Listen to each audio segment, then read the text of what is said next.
حضرت عمر رضی اللہ تعالیٰ عنہ کا فیصلہ اور پوشیدہ قاتل۔ مدینے کی رات پرسکون تھی۔ مسجد نبوی کے در و دیوار میں تسبیح کی ہلکی سی صدائیں گونج رہی تھیں۔ اسی دوران ایک شخص گھبراہٹ میں حضرت عمر بن خطاب رضی اللہ تعالیٰ عنہ کے دربار میں آیا۔ وہ کانپتی ہوئی آواز میں بولا، امیر المومنین، میرا بھائی خون میں لت پت ہے اور مجھے خدشہ ہے کہ وہ دم توڑ جائے گا۔ کسی نے اس پر حملہ کیا ہے۔ حضرت عمر کھڑے ہوئے اور فرمایا، چلو ہمیں فوراً جائے وقوعہ پر لے چلو۔ گلیاں سنسان تھیں۔ چند ہی قدموں بعد وہ لوگ ایک چھوٹے مقام میں پہنچے۔ وہاں ایک نوجوان شخص زخمی حالت میں کڑا رہا تھا۔ حضرت عمر نے اس سے پوچھا، بیٹے یہ سب کس نے کیا ہے؟ زخمی نوجوان نے دھیرے سے آنکھیں کھولیں اور اشارہ کرتے ہوئے کہا، امیر المومنین، قاتل وہی ہے، مگر یہ کہتے ہی اس کی آواز رک گئی۔ کمرے میں سناٹا چھا گیا۔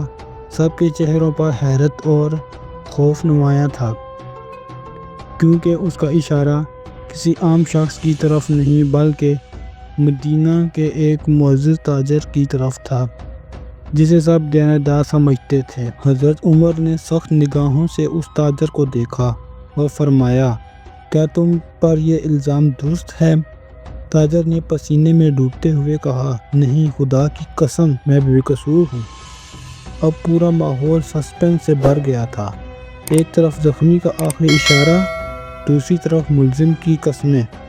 لوگوں میں کھلبلی مچ گئی۔ حضرت عمر نے سب کو خاموش کرایا اور نہایت حکمت سے فیصلہ فرمایا، ہم فیصلہ جلد بازی میں نہیں کریں گے۔ کل صبح شورا کے سامنے معاملہ رکھا جائے گا، گواہیاں لی جائیں گی اور حق سامنے آ جائے گا۔ صبح ہوئی، لوگ جمع ہوئے۔ کچھ گواہوں نے کہا کہ انہوں نے تاجر کو زخمی کے قریب دیکھا تھا۔ کچھ نے کہا کہ وہ تو اس وقت مسجد میں تھا۔ دلائل اور شہادتیں سامنے آتی گئیں اور معاملہ الجھتا گیا۔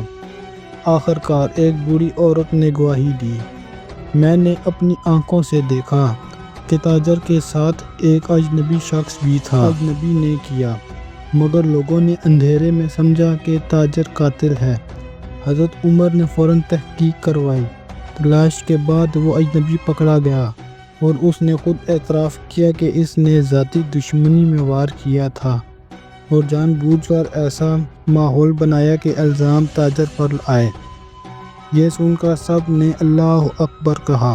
حضرت عمر نے فیصلہ سنایا، یاد رکھو، اسلام میں عدل کسی کی عزت، مرتبے یا تعلقات کا محتاج نہیں، اصل قصوروار ہی پکڑا جائے گا۔ یہ واقعہ ہمیں یہ سکھاتا ہے کہ فیصلہ ہمیشہ عدل اور صبر کے ساتھ کرنا چاہیے۔ بظاہر سچ نظر آنے والی بات بعض اوقات دھوکہ بھی ہو سکتی ہے۔